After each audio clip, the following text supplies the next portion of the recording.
Aïssatou, 23 ans, marchait dans les ruelles poussiéreuses de Bamako la Nouvelle, une ville tentaculaire où les gratte-ciels modernes côtoyaient des bidonvilles aux toits de tôle ondulée. Le soleil brûlait, et l'air sentait le mélange âcre du carburant et des épices des vendeurs ambulants. Elle serrait contre elle un sac en tissu élimé, contenant ses maigres possessions. Un carnet où elle écrivait ses rêves, un vieux téléphone à clapet, et une photo jaunie de sa mère, décédée 5 ans plus tôt. Aïssatou avait quitté son village à la recherche d'une vie meilleure, mais la ville, avec ses promesses éclatantes, s'était révélée être un piège. Elle vivait dans un taudis à la périphérie, partageant une pièce avec 3 autres jeunes femmes, toutes des migrantes comme elle. Chaque matin, elle se levait avant l'aube pour vendre des beignets dans le marché animé de Djelibougou. Les clients, souvent pressés, lui lançaient des pièces sans un regard. Ce jour-là, un homme en costume, un fonctionnaire peut-être, lui avait crié dessus parce que ses beignets étaient trop gras. Aïssatou avait ravalé ses larmes, habituée aux humiliations. Elle économisait chaque franc CFA pour payer ses cours du soir, rêvant de devenir infirmière. Mais la ville était cruelle. Les loyers augmentaient, et son lodgeur, un homme aux yeux fuyants nommé Moussa, menaçait d'expulser les locataires en retard. Aïssatou avait déjà donné une partie de ses économies à sa petite sœur, Mariam, restée au village pour payer ses frais de scolarité. Elle ne pouvait pas abandonner Mariam, la seule famille qui lui restait. Pourtant, ce matin-là, en comptant ses pièces, elle réalisa qu'elle n'aurait pas assez pour le loyer et ses cours. Un choix s'imposait, et il lui brisait le cœur. En traversant le marché, elle croisa Fatou, une amie d'enfance qui, comme elle, avait cru aux promesses de la ville. Fatou, autrefois pleine de vie, portait maintenant des vêtements usés et un regard vide. Elle vendait son corps dans les quartiers chauds pour survivre. « Aïssatou, tu devrais essayer, ça paie mieux que tes beignets », lui dit-elle avec un sourire amer. Aïssatou secoua la tête, horrifiée. Elle ne jugeait pas Fatou, mais elle refusait de sombrer ainsi. Pourtant, la faim et la peur lui seraient l'estomac. Elle s'arrêta près d'une fontaine asséchée, où des enfants jouaient avec des pneus usés. L'un d'eux, un garçon maigre nommé Sékou, lui tendit un bout de pain rassis. « Tiens, grande sœur, tu as l'air triste. » Aïssatou sourit faiblement, touchée par ce geste.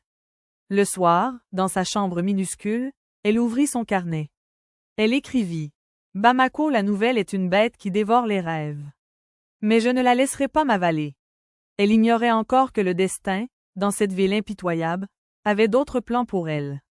Alors qu'elle s'endormait, le bruit des motos et des klaxons résonnait comme une berceuse cruelle, un rappel constant que la ville ne dormait jamais, et que la lutte, elle non plus, ne s'arrêtait pas. Les jours suivants, Aïssatou sentit le poids de la ville s'alourdir sur ses épaules. Le lodgeur, Moussa, frappa à sa porte à l'aube, exigeant le loyer avec un sourire narquois. « Si tu n'as pas l'argent d'ici demain, tu dors dehors, petite », lança-t-il avant de partir. Aïssatou passa la journée à vendre ses beignets, mais les clients étaient rares. Une averse soudaine transforma le marché en un chaos boueux, trempant ses marchandises. Elle rentra chez elle avec à peine de quoi acheter un repas. Assise sur son matelas usé, elle fixa la photo de sa mère.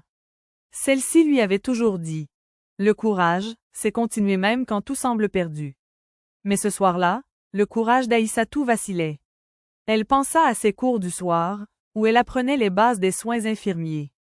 Ces moments, entourée de Manuel et d'autres étudiants, étaient les seuls où elle se sentait vivante, utile. Mais l'école coûtait cher, et sans loyer payé, elle n'aurait même plus de toit. Elle envisagea d'abandonner ses études, mais l'idée lui donnait la nausée. Le lendemain, elle tenta de négocier avec Moussa.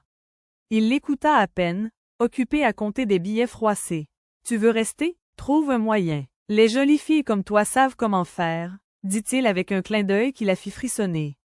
Aïssatou s'enfuit, le cœur battant. Elle marcha jusqu'au centre-ville, où les néons des bars et des hôtels scintillaient comme des promesses empoisonnées. Elle repensa à Fatou, à son regard éteint. Était-ce son avenir? Elle chassa cette pensée et courut vers l'école. Là-bas, son professeur, Monsieur Diallo, un homme d'âge mûr au regard bienveillant, remarqua sa détresse. « Aïssatou, tu es une de mes meilleures élèves. Ne baisse pas les bras, » lui dit-il. Il lui proposa un petit travail de ménage à l'école pour réduire ses frais de scolarité. Soulagée, elle accepta, mais l'argent ne suffirait pas pour le loyer. En rentrant, elle croisa ses coups, le garçon du marché, qui lui tendit une mangue volée à un nœud accent aigu TAL. « Pourquoi t'es toujours triste, grande sœur? » demanda-t-il. Elle n'eut pas le cœur de répondre. Cette nuit-là, une dispute éclata dans la cour de l'immeuble. Une autre locataire, Aminata, pleurait après avoir été frappée par son mari. Aïssatou tenta de la consoler, mais Aminata murmura « La ville nous brise tous, tôt ou tard. » Ces mots résonnèrent en elle. Elle réalisa que Bamako la Nouvelle n'épargnait personne, pas même ceux qui se battaient. Pourtant, abandonner signifiait trahir sa mère, Mariam, et elle-même. Elle écrivit dans son carnet « Chaque choix est un sacrifice. Mais je choisis de me battre, même si je perds. » Alors qu'elle fermait les yeux, elle entendit un cri au loin, suivi du hurlement d'une sirène. La ville, comme un monstre insatiable, continuait de dévorer ses habitants. Aïssatou serra son carnet contre elle, déterminée à ne pas être la prochaine victime, même si elle ignorait comment elle y parviendrait. Quelques semaines plus tard, Aïssatou trouva un fragile équilibre. Le travail de ménage à l'école lui permettait de payer une partie de ses frais de scolarité, et elle avait convaincu Moussa de lui accorder un délai pour le loyer en promettant de vendre plus de beignets. Chaque matin, elle se levait à 4 heures, pétrissant la pâte dans la pénombre, les mains calleuses et le dos douloureux. Mais elle tenait bon, portée par l'idée que chaque effort la rapprochait de son diplôme d'infirmière. Un jour, une opportunité inattendue se présenta. Monsieur Diallo lui parla d'une bourse offerte par une ONG pour les étudiants prometteurs. « Tu as une chance, Aïssatou. Prépare un dossier solide, » lui dit-il. Elle passa des nuits à rédiger une lettre, relisant chaque phrase pour qu'elle soit parfaite. Elle y mit tout son cœur, racontant son parcours, la perte de sa mère, et son rêve de soigner les autres. Pour la première fois depuis des mois, elle sentit une lueur d'espoir. Si elle obtenait cette bourse, elle pourrait payer ses frais, garder son logement, et envoyer de l'argent à Mariam. Elle remit son dossier à l'école, et les jours suivants, elle pria en silence, espérant que la chance lui sourirait enfin. En attendant la réponse, elle continua de vendre ses beignets, ignorant les regards méprisants des passants. Un après-midi, alors qu'elle rangeait son nœud accent aigu TAL, ses coups apparus, le visage couvert de poussière. « Grande sœur, j'ai trouvé un travail. » annonça-t-il fièrement. Il expliqua qu'un garagiste l'avait embauché pour nettoyer les motos. Aïssatou sourit, mais son cœur se serra. Sékou, à peine 10 ans, aurait dû être à l'école, pas dans un garage. Le soir, elle reçut un appel de l'école. Son dossier avait été retenu pour un entretien. Transportée de joie, elle dansa dans sa chambre, imaginant un avenir où elle porterait une blouse blanche. Mais la ville, fidèle à sa cruauté, ne lui laissa pas longtemps ce répit. Le lendemain, en rentrant du marché, elle trouva son immeuble en ébullition. Moussa, furieux, avait décidé d'expulser tous ceux qui n'avaient pas payé intégralement. Aïssatou le supplia, mais il resta inflexible. « Demain, tu dégages », cracha-t-il. Désespérée, elle chercha Fatou pour demander conseil. Elle la trouva près d'un bar, le visage marqué par la fatigue. Fatou lui tendit une cigarette, qu'Aïssatou refusa. « Tu peux encore choisir, Aïssatou. Mais pas pour longtemps, » murmura Fatou. Ces mots la hantèrent toute la nuit. Elle écrivit dans son carnet. « L'espoir est une flamme fragile. La ville souffle dessus, et je ne sais pas si je peux la protéger. » Le lendemain, à l'entretien pour la bourse, elle donna tout ce qu'elle avait, répondant avec passion aux questions du jury. Mais en rentrant, elle trouva ses affaires jetées dans la rue par Moussa. Ses vêtements, son carnet, la photo de sa mère, tout était accent aigu éparpillé dans la poussière. Les passants la regardaient sans s'arrêter. Aïssatou s'effondra, ramassant la photo trempée par la pluie.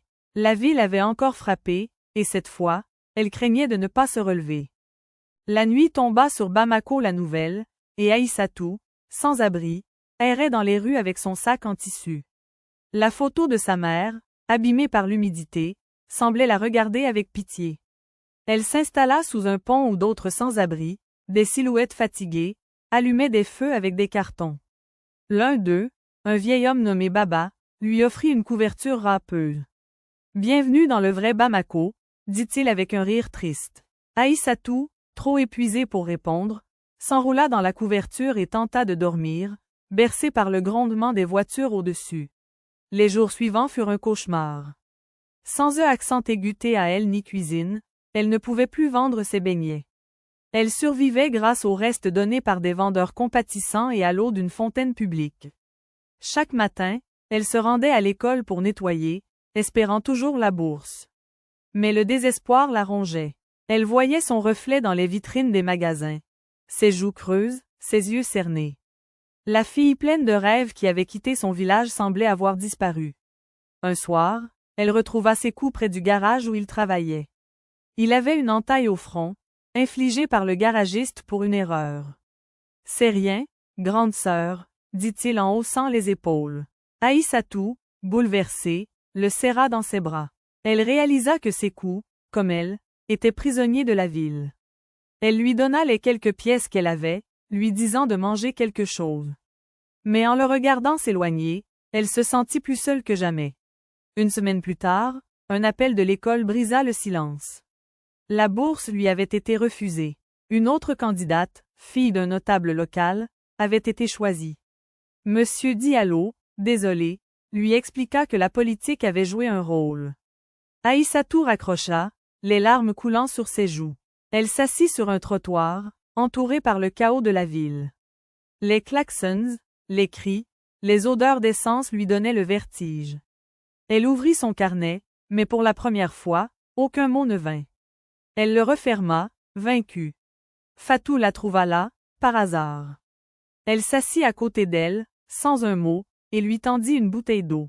« Je t'avais dit que la ville gagne toujours, » murmura-t-elle. Aïssatou ne répondit pas. Fatou lui parla d'un homme qui cherchait des filles pour travailler dans un bar huppé. « Ce n'est pas ce que tu crois.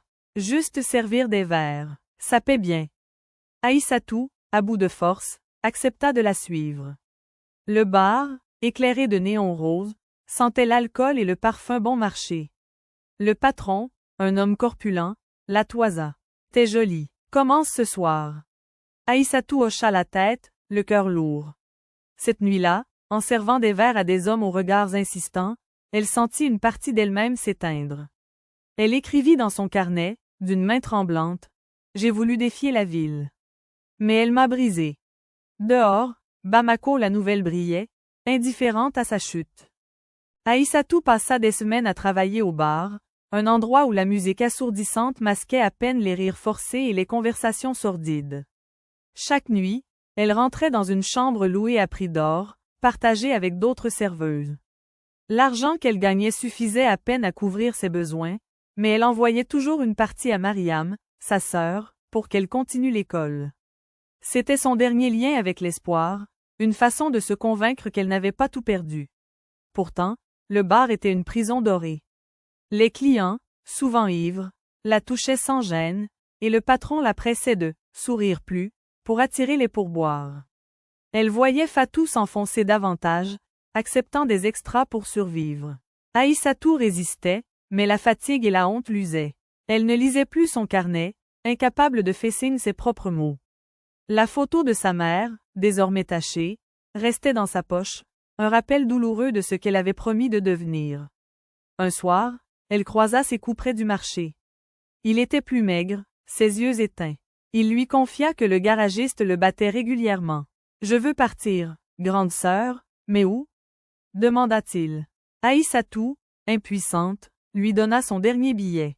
Cette rencontre la secoua. Elle réalisa que si elle abandonnait, Sékou, Mariam, et tous les autres comme eux n'auraient personne pour leur montrer qu'un autre chemin était possible. Elle décida de reprendre son combat.